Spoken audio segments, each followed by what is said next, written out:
Now then, people, welcome back to the Just Joe football show. I hope you are all doing well. As you know, over the past 24 to 48 hours, the football content creation world has been a little bit worried about a certain individual going missing, pretending he's on holiday and that, and at the local pond.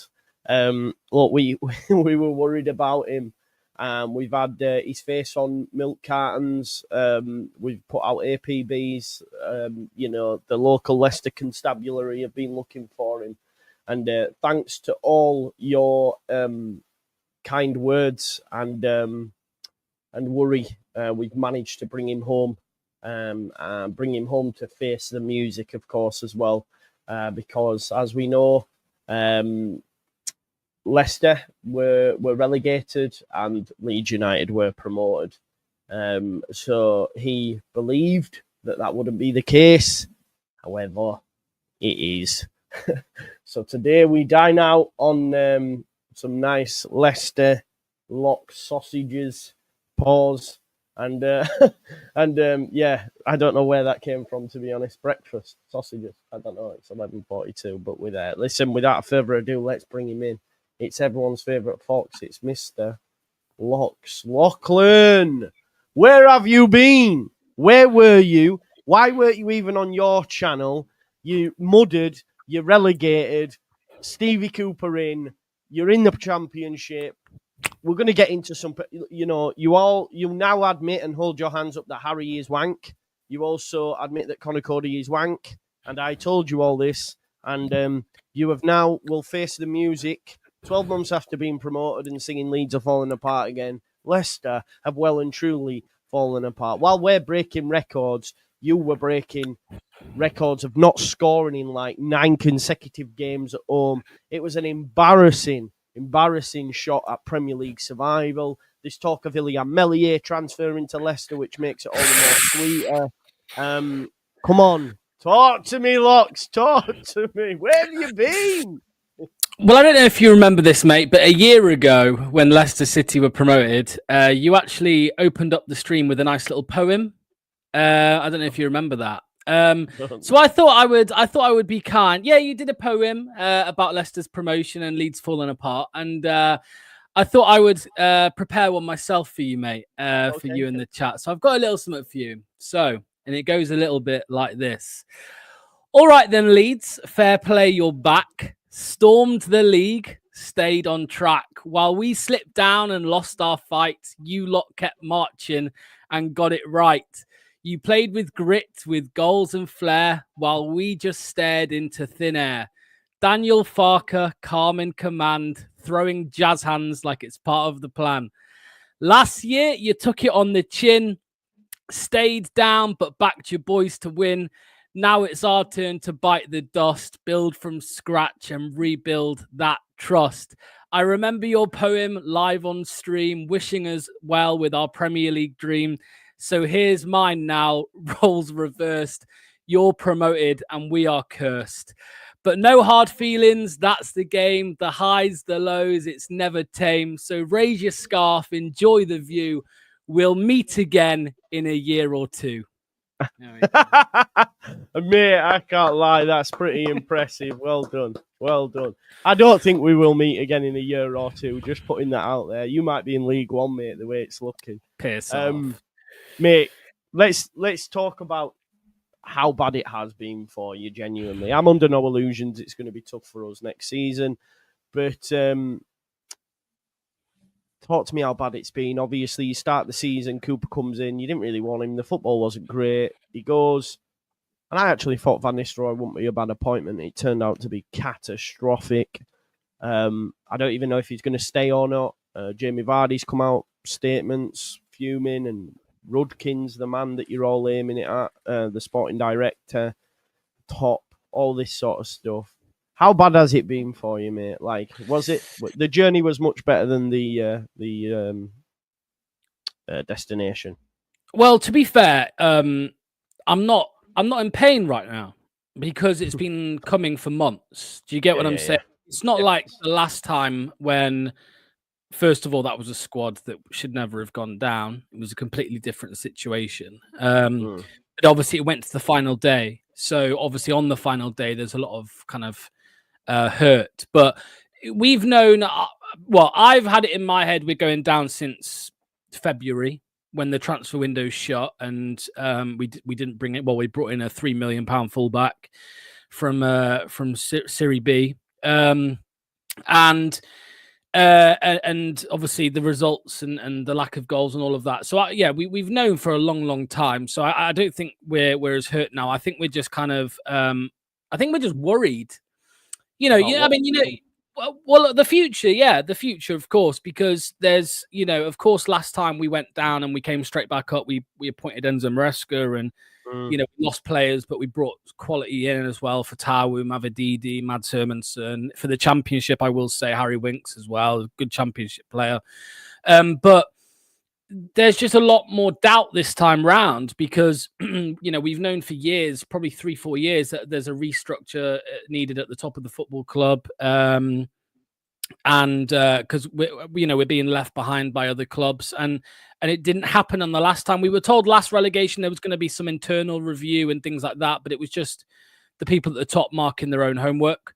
And our opinion is that the same thing will happen this time around as well. That nothing will change. The board will just hope that a new manager and some new players will make people forget. And I don't think it will. It worked for them last time, bringing in Enzo Maresca from Manchester City, bringing in some young players. It worked. People were like, okay, we'll get on board with this. But this time round, it won't work because people will know, no matter who we bring in, that if we were promoted, the club are still in a shit situation, and we probably won't stay up again. So, there's a lot of work for the club to do over the summer. And to be honest with you, I just don't think most Leicester fans, they don't think it will happen. They don't think the relevant changes will be made. So we'll just be in the same situation again. But I don't actually think we're going to go up anyway. I don't think we're going to get promoted. I think we'll be in the playoffs, but I don't think we'll go up. Yeah, it's going to be rock hard next season, mate. I'm not going to lie to you. Because you've got some good teams that won't go up this season. You could be looking at Sheffield United, Coventry, Sunderland. They're the teams that one of them's not going to go up. Do you know what I mean? A couple of them might, only one can, right? Then from the bottom end, you've got Birmingham coming up, who have money. You've got Wrexham coming, probably following them, who will also have cash. So, and then you consider you're going down with Ipswich, who've bought basically for the Championship. They will have a very good squad at that level. And then Southampton as well, who by all accounts might end up with Danny Rowe. So, again, I'm so glad we've gone up because I feel that next year is going to be rock hard. What? Go on. Did you want to speak? Oh, I was going to say, I don't think it's going to be more difficult than last season.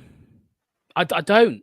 I get what you're saying. But there was only 4 teams really that we ran away with it, right, Locks? Well, the three relegated teams that year were all teams that had been in the Premier League for more than one season. The quality, Leicester lost Yuri Tielemans, Harvey Barnes, James Maddison, and still had a squad far, far too good for that division. Your squad going down this year is not as good as your last squad. Of course not.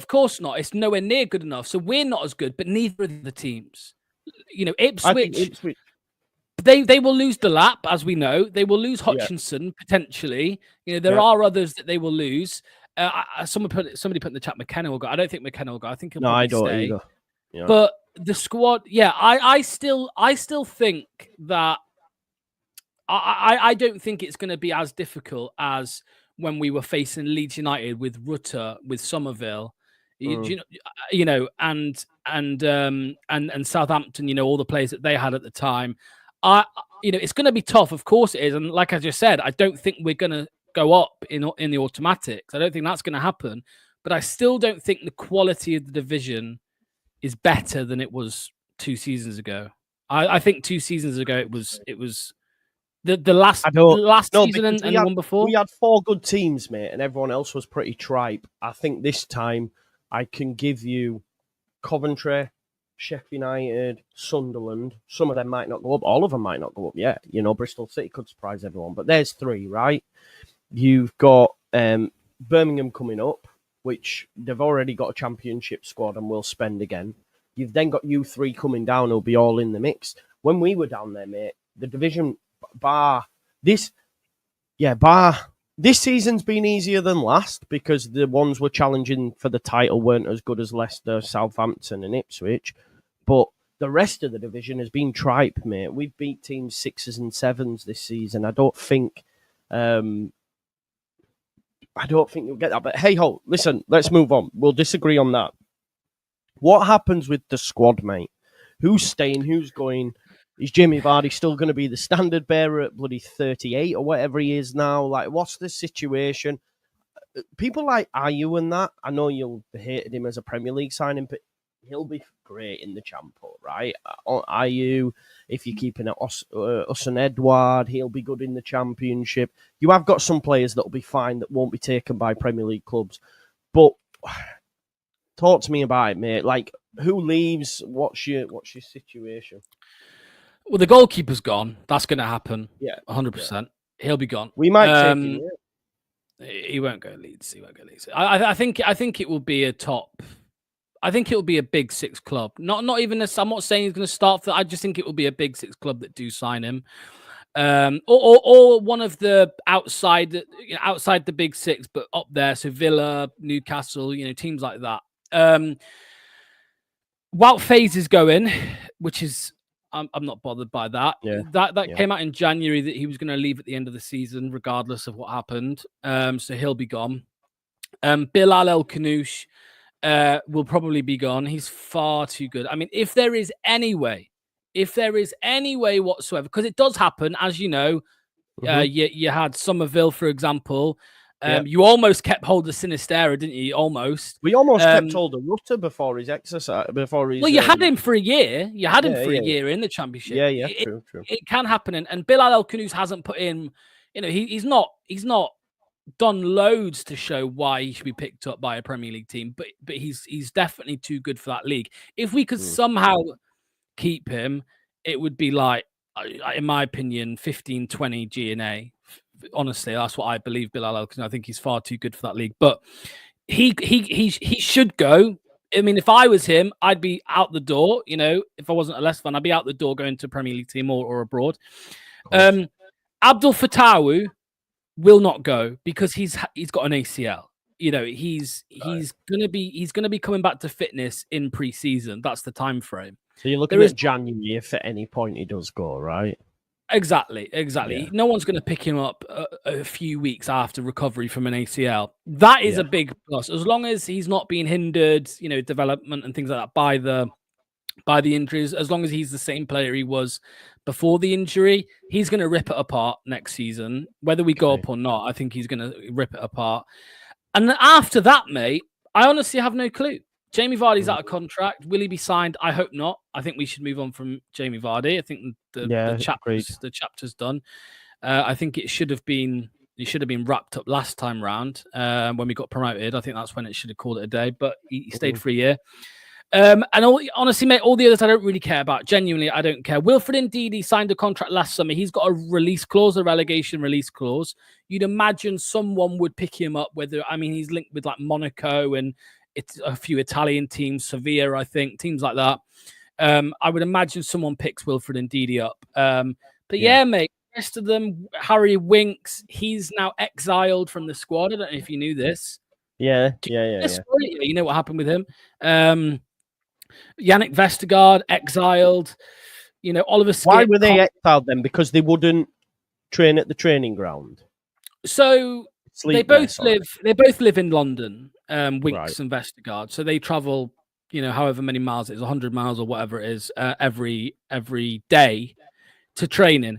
And I think Ruud van Nistelrooy tried to implement something. He tried to basically ask them both to stay at the training ground once a week. Now, which I think is fair. Well, it depends, doesn't it? What does it depend on? Are they getting to training every day on time, despite the 100-mile journey? If they are, what's the fucking problem?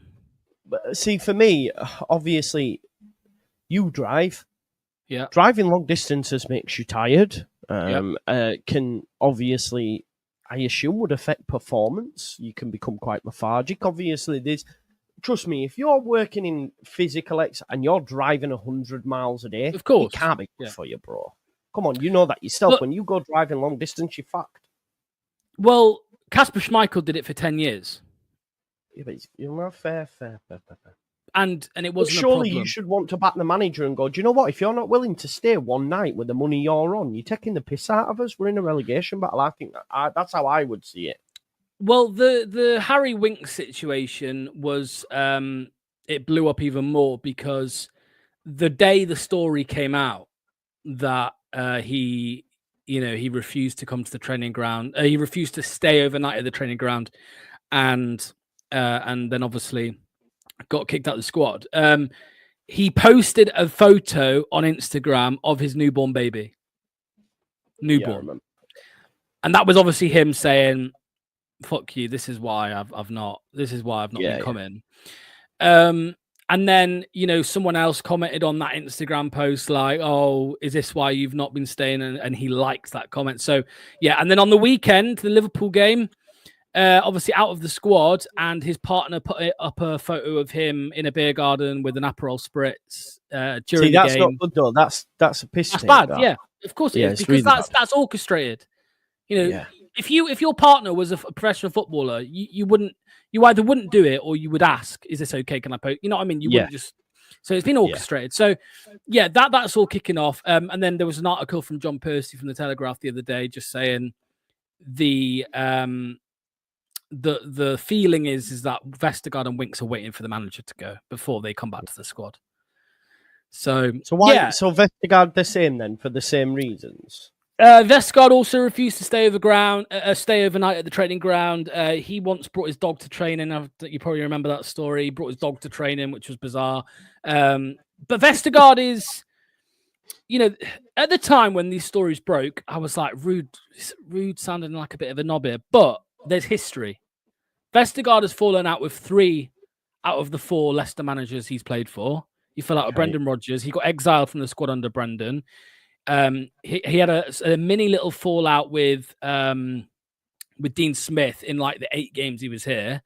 Right. And then he fell out with Steve Cooper. He had a bust up with Steve Cooper as well in the training ground, Vestergaard did. And now obviously this one with Ruud. So there's history there with Vestergaard, and the history with Harry Winks is he was right at the front of the Enzo We Miss You sign in Denmark, in a nightclub in Denmark, the day Steve Cooper was sacked. Which is shit.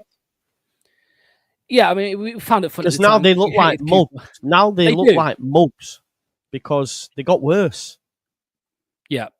There was that's it exactly. The whole Cooper situation looks a lot worse now because they've got their new manager that they wanted, and they've been relegated. Do you know what I mean? Yeah. So there's history with some of these players. I was listening to Stick to Football this morning, and they were talking about the Leicester situation, obviously, because the Ruud and all that sort of stuff.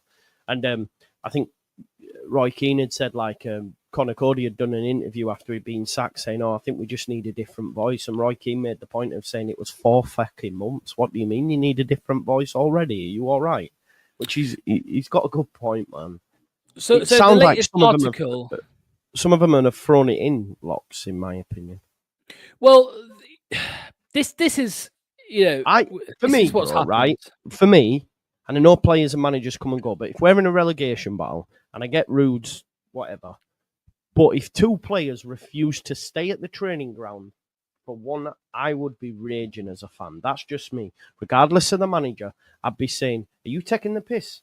People work fucking 7 days a week, hard-earned money to come watch you play, and you can't stay in Leicester for one night a week. In an incredible training ground with like 5-star sadly like staying in fucking rooms. Travel lodge, bro. Do you know what I mean? Yeah. They could even pay for their own hotel if they didn't want to stay at the training ground. Let's be honest. The situation with certain players at the club, mate, is this, right? Enzo Maresca. Too much power them players have got at Leicester.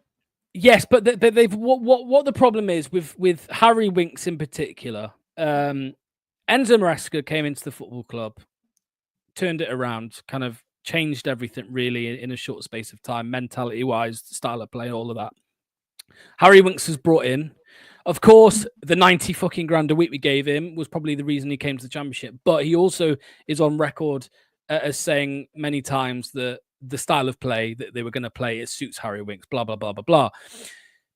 When Steve Cooper came in, straight away, the players didn't want anything to do with it. And it's come out more recently that it's majority of the younger players, plus a couple of the ones like Harry Winks and Vestergaard, they just never got on board. Apparently, Connor Cody and Jamie Vardy actually were fully on board with Steve Cooper. They're the stories that we've heard for the last few months, that they were on board.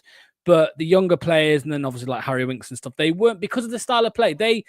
Enzo had come in and completely changed the way we played, and the players enjoyed it. You know, majority of the players enjoyed it. Whether fans did or whatever, it doesn't really matter. But the players enjoyed that style of football. And when Enzo left and the club didn't hire someone of a similar ilk, for example, I think the players never got on board. Of course, the fans never got on board. And it just obviously ended in this big blow up in relegation. And you could see it coming with Steve Cooper from the start. People will say it's unfair and whatever. Fair enough. If that's what you think, that's fine. Yeah. We still would have got relegated under Steve Cooper. Do you regret the sacking a little bit now? No, not at all. Not at all, because just because we've been relegated, just because Ruud van Nistelrooy is a bag of shit, it does not mean Steve Cooper wasn't also a bag of shit. They were both a bag of shit, and we were going to go down. People say we were in 16th. Did you see how stinky Wolves and Crystal Palace were, and West Ham? I mean, West Ham are stinky now, but them three teams at the start of the season, I swear Crystal Palace didn't win a game in like 3 months or 2 months or something ridiculous like that. Glasgow, we were on, and so we, under Steve Cooper, we were on a 0.75 points per game. That's what we were on. Because people always say, oh, your points per game were higher under Cooper. Yes, they were, 0.75. But West Ham, Wolves, Spurs, if you like, they're now one over. They're on like 1 point a game or just over 1 point a game. Steve Cooper hadn't played Liverpool, Newcastle, Manchester City, Brighton. He hadn't played any of them teams yet. We would have lost them like we did with Ruud, and we still would have gone down. So I just think it was the right decision to be fair, it was just the wrong decision to hire Cooper in the first place. But it was the right decision to get rid of Cooper, but it was the wrong decision to bring in Ruud. And the options weren't there. I mean, we wanted David Moyes. He was waiting to work in for Everton, of course. Graham Potter, not interested. We tried to get him in the summer. He said no. We tried again. Nobody wanted it. Well, there were people that wanted it, but we ended up with Ruud van Nistelrooy, and it was a disaster. So yeah, just because. Oh shit! Has something just happened about Vardy? I've seen that, but I don't know. Oh, Vardy to leave. Yeah, Vardy to leave. I don't know. I just had a look on Twitter, mate, but I can't seem to find anything, mate. But he's out of contract, right? Anyway, you probably need to move on from him anyway, right? Oh shit! Yeah. Goodbye to the GOAT. Vardy. Yeah, he is actually. Yeah, done.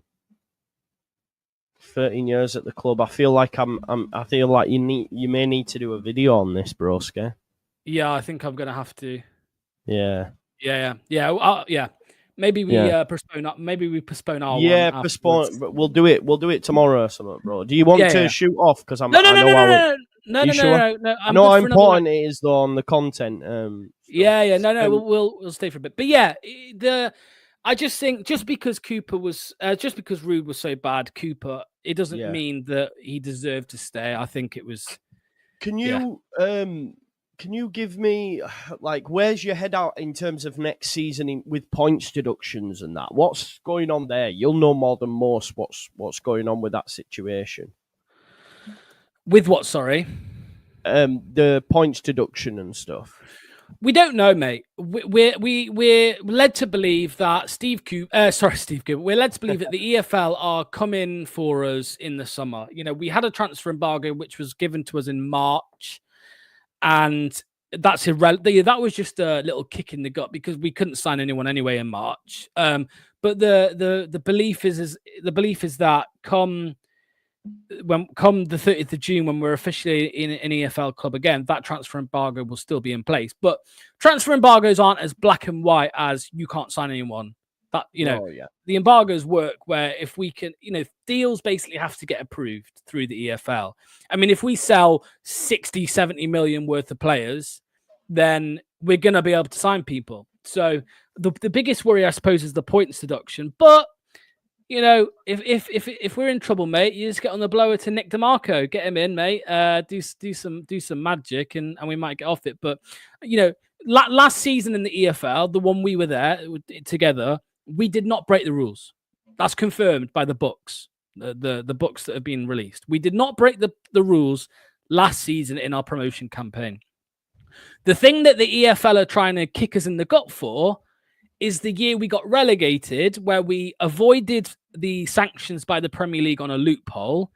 And the EFL's opinion is, well, if the Premier League couldn't get you because you were in our league, we can get you for that. So I think the EFL are going to want to do something like that. We don't 100%. Know exactly what's going to happen, but yeah, it's a worry, of course, because if we get deductions of that basically just nips it in the bud straight away. The promotion campaign, but yeah. How do you before we finish up, mate? 'Cause I'm aware you'll want to get your Vardy stuff out, but. How's the Premier League going to be for Leeds United, and what do you think's gonna happen? Do you think we're in a good position? Is there a chance we stay up? Like, how difficult? Like, you've been there this year. What's it going to be like for us, bro? I know you disagree. I know the people in the chat are going to disagree, but it's going to be hell. It's going to be hell. Fair enough, because I thought the same. When I was in your situation this time last year and I saw Leeds, when I saw Burnley, Sheffield United and Luton get relegated, I was like, yeah, but we're Leicester. We'll be all right. We've got this, But I'm not going to sit here and say you're 100% going down next season. Like you said, we were 100% not going up and you were coming down. Do you remember when you made the claim that you'll stay up regardless of a points deduction?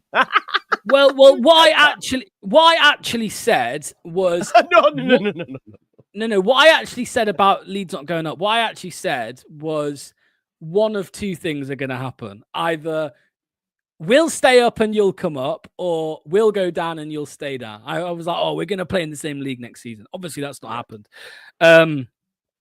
It's going to be grim, mate. It's going to be rough for you.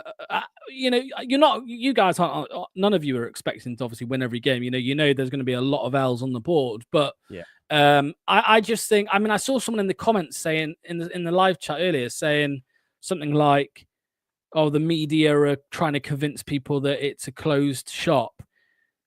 It's not the media trying to convince anyone. The proof's in the pudding. It's not one season, it's 2 seasons, 6 teams relegated, 6 newly promoted teams relegated in the last 2 years. It's a lot more difficult. Ipswich Town, would we all say Ipswich Town have a good manager?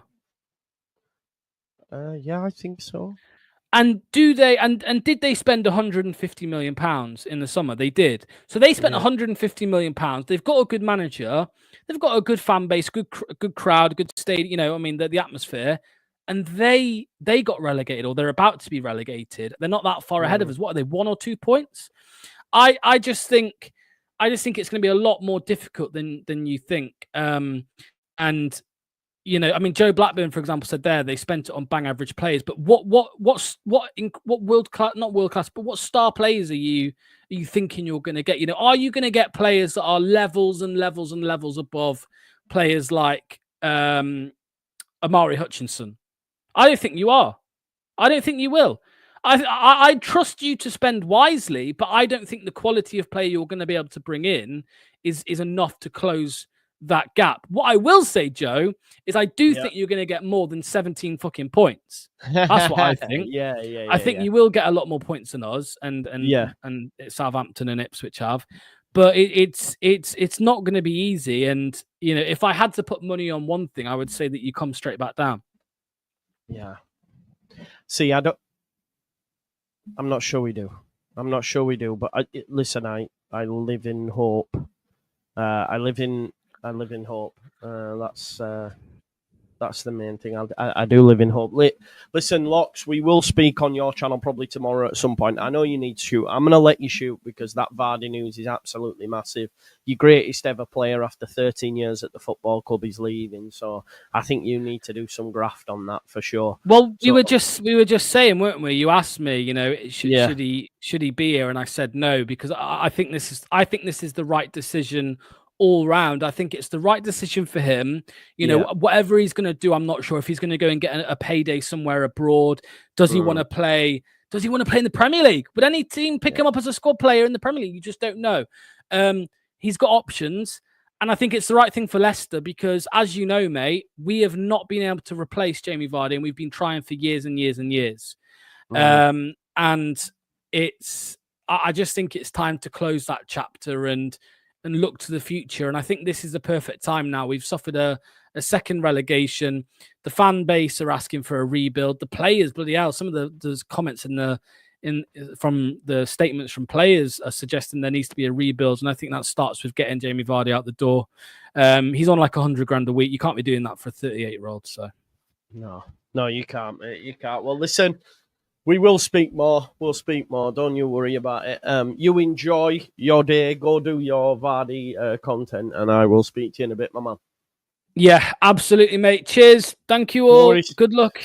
Good luck. We need it. We need it, don't we? We need it, folks. Listen, we'll just have a little chinwag for a little bit because thank you, Gary. Where have you been? I have, though. Well, actually, no, I haven't. 13 stone 4. I bloody checked yesterday, which is a bit. But, we moved, don't we? We move. I hope you're all doing well anyway. There's going to be White Rose Rivals tonight at 6 o'clock. I'm going to also do a transfer video as well, like I did yesterday, a bit of a pre-record. That's still out there in the ether as well. There's obviously news always breaking. We've had some super chats. Carl Barry says, humble, stay humble, eh? Stuck in a super sticker as well. Bill McKelvey says, Big Sam used to say you should be chauffeured to the training ground sleeping in the back. There you go. Maybe they should have been that, but they fucking didn't. Yes, Vardy will probably go to Birmingham or Mickey. Yeah, maybe. Do you think Zinchenko would be a great signing? Unreal. Doronto, I miss Locks. Big up, Locks. You're buzzing, aren't you, my man? Buzzing. Vardy at Leeds, no thank you. I think he could go Wrexham. Wrexham would be a great shout for him.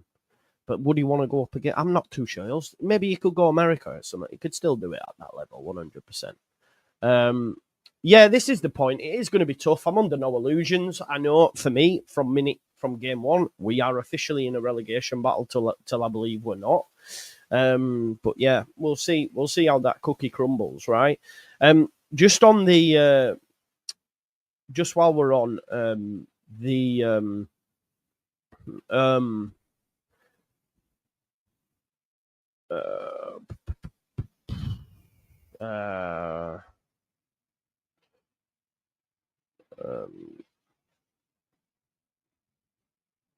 yeah, I don't know what's going on with Farke. I do just want to speak about that because it's not going away. John Percy, who Locks just cited just a second ago, has also run an article. But naturally, Leeds United didn't really quell it, so there's going to be. Jer asked Graham on Twitter, actually, to be fair. Let me just bring this up as well. We know Joe likes to keep his finger on the pulse for his show. He covers all the news, greatly so as well, so big up to Joe. And he did ask Graham outright on Twitter about the Farke story, if you haven't seen this, just while we're on. Any update on the Farke story? Graham says, no, not sure what update there will be either at this stage. He's got a league title to try and win. Yeah, I'm not too sure. And look, if you watch, I'm going to share a clip with you now, obviously. Just give us a minute. that my good friend Danny, the coach of our footy team, put out actually. And I'm going to share this with you as well. This might get copy struck for this actually, but I'm not too sure. We'll see. We'll play it anyway. But this is what Parag had to say about Daniel Farke. Let me be. It takes. He knows the grit. He talks about he talks about the championship and what he needs to get out of the championship. But then this was when they'd just taken over and just got the manager, if you remember. But then he talks about the future. Listen. Let me be clear. This isn't a... So he starts with, let me be clear. So he's just spoken about the championship. He said he knows what's needed to get out of this division. Then he says, let me be clear. And this is what Parag says. Short-term thing either. This isn't a short-term thing. This is not a short-term thing. That's why he got a contract till 2028. Let's see what he continues to say. You know, I don't think he had a fair deck of cards when he got back up to the Premier League. Again, talking about his time at Norwich, how much was spent, how much money he had. He feels that he didn't have a fair deck of cards. Two shots at it. And so that's one thing that we're going to rectify and give him the deck of cards that he needs to be. There you go. He said, we're going to rectify that. We're going to give him the deck of cards that he needs to work in the Premier League. And he did say, let me be clear. You know, this is what will happen. Be successful once we get back up, because I think he could be a very, very successful coach across Europe. This isn't just, hey, get us through the championship. You know, it takes. There you go. That really should quell anything. But of course, opinions change, right? Opinions change, things happen. Exactly. I agree, Aaron, I do. But I'm just saying he did say that once upon a time. Unless there has been a breakdown in communication and all this sort of stuff, then we don't know, do we? The club, but I wish they would have quelled it. But if you do look at the Isaac Johnson article, he does say the person responds saying disgusting. They do say that in the Isaac Johnson article. This is disgusting. That's what he says. And then they say no comment. If you actually look at the Isaac Johnson article, which I'll get up for you now, it doesn't seem like the YEP have gone for a response, and maybe just Isaac Johnson being in his infancy as a Leeds United reporter has jumped the gun potentially. I'm not too sure, because no one else has reported on it. The Athletic haven't, neither of the YEP, but Isaac Johnson did ask, and if you just bear with us one moment and I'll get it up. There's loads going on at the minute in the Rangers and all that. Right, I'll share this article with you now because he did actually say that the person said disgusting. 1 second. But we don't know who this source is. I'm assuming they went straight to the press officer though. But we'll check. Let me just find that exact bit where he writes that. Here, not disgusting, disgrace, sorry. So if I'll just show you this bit here in the article that Isaac Johnson had spoken to the club about. Leeds are making no comment. One source close to the situation blasted the reports as a disgrace and underlined that the club are only concentrating on trying to win the title in the last 2 games of the season. So they did say, although it was no comment, they did say disgrace. They did say it's a disgrace that these are even saying as such. Oh, 100%, Aaron. Yesterday. But John Percy from the Telegraph jumped onto it, but that's what happens if you don't quell it. It's going to be interesting to see, isn't it? And why do it with 2 games?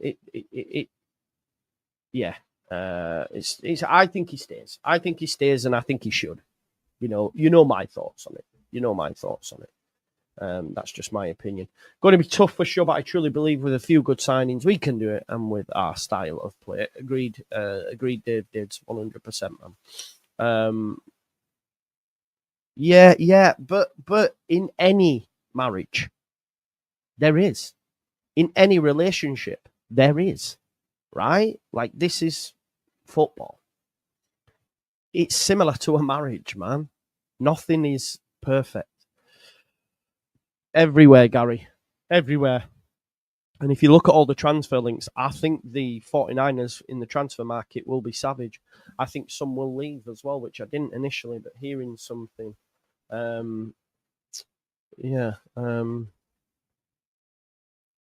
didn't LUFC all Leeds our way. Nah, I tend not to watch, boys. I just get told stuff. Gabe's a top lad, though. Gabe's a nice guy.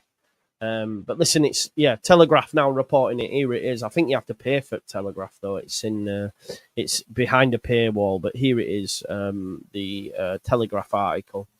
There it is. Look, but again, that's behind a paywall.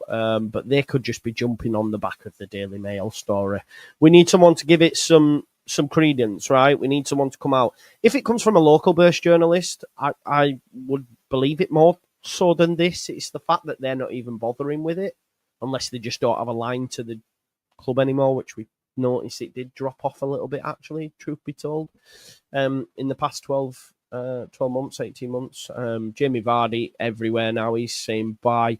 Want to shout out Chrissy Wilder, by the way, as well. He's taking it in good spirits. If you'll have seen his press conference, seen what he said, look, I spoke to Pat, I spoke to Daniel, all's well, I'm a big boy. Bum, bum, bum, bum, bum. So, all good there. And it's all a bit of fun, innit? It's right that we give it him back after he gave it us and he actually called Patrick Bamford a Leeds Muppet, didn't he? So, it's only fine that he would do that. It's all a bit of fun. But listen, folks, that's it from me. We'll be back at 6 p.m. for White Rose Rivals. If you've never watched that show, please do watch it. I believe Hal's going to be joining us from the Middle East because he's gone over to stay with the Prince, the former Sheffield United owner, because that's who he mixes with. I think we've got a full house tonight, so that'll be good because obviously we get to enjoy it because we were confirmed as being promoted, so we can talk about that. So join us for that. There will be a transfer video as well, just rounding off the latest transfer news that I'm going to put out as well. So look out for that on your feed. Thank you, as always, for watching the channel. Smashing it at the minute, so I'm really appreciative. Smash a like on the video. I know I'm not everyone's cup of tea, but it is what it is. Yeah, thank you for watching. It means a lot. And we move, don't we? We're Premier League now. Fuck them. Oh, I'm also going to be on 12th Man at 4 o'clock, so make sure you join me for that. I was supposed to be on with Locks, but that's not going to happen now because he's going to be crying into his crisps talking about Jamie Vardy. Thanks as always for watching. Have a good day, and I'll see you live at 6 o'clock. Peace out.